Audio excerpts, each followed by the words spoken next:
Hello guys, meet with me again Florencia Lika from Tanjung Pura University. So in this next video, we will discuss about with the topic is talent management. But before we start, my lecturer have already gave us 3 video here from the YouTube, and we must watch it. So after I watch it, from the first video, I got is talk about what is talent management, and in the second video is talk about setting out the process of development, talent management, and succession. And in the third video is about talent assessment. Okay, in the first video, speakers explain about talent management is a set of integrated organizational human resource processes designed to attract, develop, motivate, and retain productive, engaged employees. And for the second video, the speaker explains the idea of talent and discusses whether it's right that some employees are talented while others are not, and investigate what to do with those designated talents and those whose talents lie elsewhere. And in the last video, the speakers explains about 9 box talent review in high and low performance. From all of this video, yes, of course I understand what about the speaker explanation about the topic, because I think all the speakers are explaining and figuring out a good explanation. And from after I watching of these 3 videos, I think the advantage is I think maybe I will say the advantage of each videos. So in the first video, the advantage is to create a high-performance, sustainable organization that meets its strategic and operational goals and objectives. And the advantage from the second video is, I think, always to put the right person in the right job. And the last video is to have the right people in the right seats in your company using the simple tool. And also, I have already read the HR headline on page 283 that explain how top companies develop stars. I think here companies should try to deal with the problems associated with rotational assignment. The company is trying short-term additional work assignment where managers don't leave their jobs but take on a project outside their field to add development.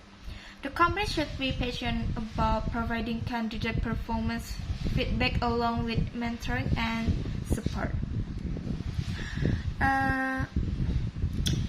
But I think we have not already explained the scope of talent management. So as talent management has evolved, a variety of approaches and tools have come along. Like the first one, target jobs. The first issue is to identify the types of jobs that will be the focus of talent management efforts. The second one is high potential individuals. Some organizations focus talent management efforts primarily on high potential individuals, often referred to as high posts. And in the third, competency models. What does a person who is ready to be moved up look like? What competence should be person have? Competency models show knowledge, skill, and abilities for various jobs. And the next one is talent pool. Talent pools are a way to reduce the risk that the company may not need a certain specialty after developing it. And next, career tracks include a series of steps that one follows to become ready to move up. The sixth one is assessment. Most often involves tests of one sort or another. And I think the last one is developer risk sharing. The employer always runs the risk in developing talent that an employee who has been developed will live with the valuable skills gained through development. And also I have already read the HR practice on page 2 186. So in this page, what I got is the HR practice tells about groundbreaking talent management programs. To develop good managers, the company should create a positive and inclusive work environment, having good communication, goals, expectation, and feedback, coaching the team members, practicing self-awareness, and growing the leadership skills. And in the figure 9 until 2 on page 289, this page is explained us about the figure is about the succession planning process. The process consists of first defining positions that are critical to the strategy and then making certain top management is involved personally with mentoring, coaching, and talent identification. It may be appropriate to tie some level of reward to executive success in the process. The next step is to assess the talent available in the organization and determine which have the potential, which are ready now for promotion and which need additional development. The development practice can vary but should be aimed at specific needs in specific individuals. Finally, evaluating the success of the process is important and appropriate measures are necessary to do so. And here are also we have the following terms related to talent management. We can also see make or buy talent. Make or buy talent. Employers face a make or buy choice. Develop, make competitive human resource, or hire, buy.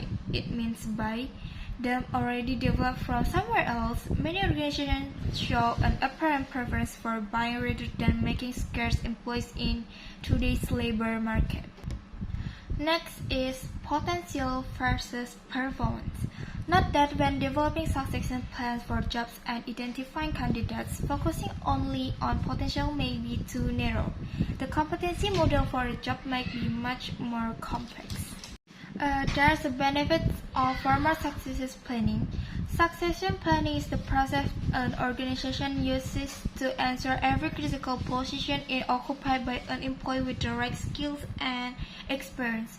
It aims to ensure workforce continuity by identifying and preparing suitable candidates so that positions aren't left vacant. And here also have a 4 general individual characters that affect how people make career choice. The first one is interest.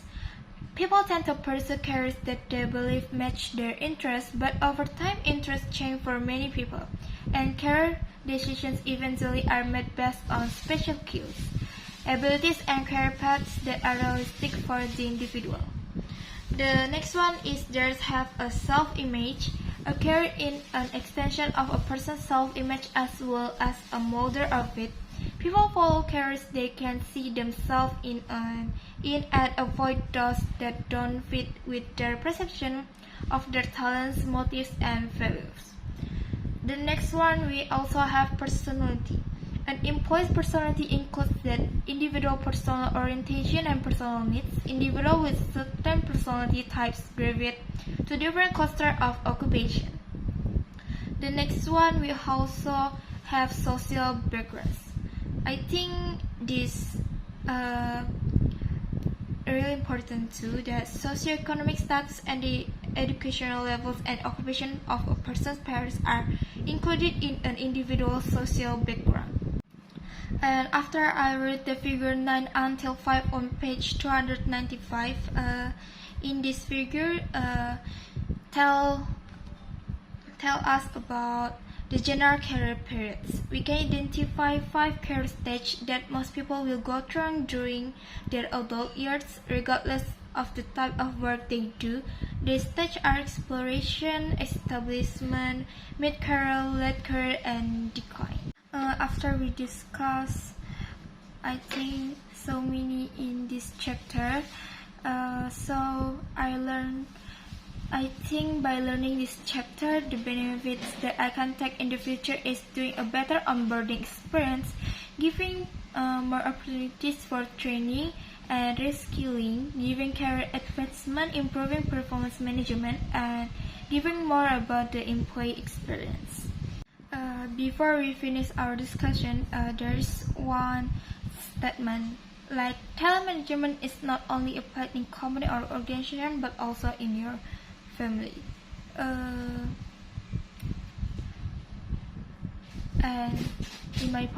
in my opinion, this statement is above half true. Perhaps talent management can be applied in a family. Just like company, we have to develop the things that become our business potential as well as in developing the abilities of a child. Okay, so that's all about what we discussed in this video today. Like usually, before I close my video, I would like to say thank you for me, Florencia Alika. Bye bye.